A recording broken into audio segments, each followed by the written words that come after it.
All right, brace yourselves. Our time-traveling reporter Griff has once again broken several laws of physics and possibly ethics to bring you another exclusive CDN interview from the space-time gutter. This week, he's wandered through a wormhole, dodged a hailstorm of mescaline and cigarette smoke, and somehow landed face-to-face with America's favorite literary lunatic, Hunter S Thompson. Here's Griff, from somewhere between Colorado and the collapse of Western civilization.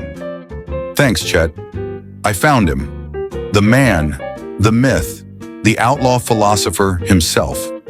I showed him my phone, gave him the rundown on everything from billionaires launching themselves into space to presidential debates that look like nursing home food fights.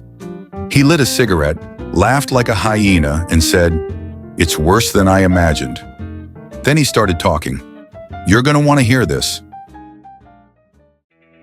I've seen a lot of depraved horse fuckery in my time, but this latest spectacle might just take the cosmic taco. Donald J. Trump, Agent Orange himself, stumbles out of his golden cave, squints at the TV, sees starving Palestinian children, and suddenly decides to play Florence Nightingale with a spray tan. Real starvation, he says, like a man discovering fire while holding the goddamn gasoline. Don't buy the act. The man's empathy is faker than his hairline and twice as flammable.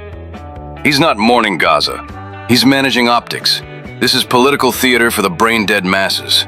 The kind of crocodile compassion you only get after a 3-day golf bender and a Fox News chaser. Meanwhile, the big beautiful bill has been making headlines. It's not legislation. It's an epitaph carved in platinum, a glittering tombstone for whatever lingering scraps of decency still twitched in the American nervous system. Trump barked about it like a county fair barker on bath salts. Deregulation for the pill pushers, loopholes for offshore sadists, a gift basket for the yacht class, signed in Sharpie and soaked in the grease of lobbyists. Meanwhile, across the Potomac, the Epstein files pulsed like a radioactive tumor, sealed, redacted, whispered about in the sweaty corridors of federal power. The real names, the real dirt, locked away behind layers of plausible deniability and non-disclosure agreements.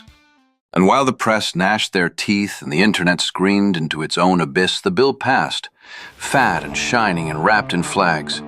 Just as planned, the billionaires got their tax havens blessed by law, and the men who played God with teenage flesh strolled out of the fire untouched.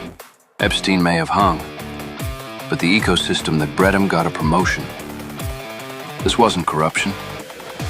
This was capitalism perfected, a pornographic kabuki theater of wealth and perversion, where the rich get richer, the poor get gaslit, and truth is something that dies quietly in a windowless cell. Just like Epstein.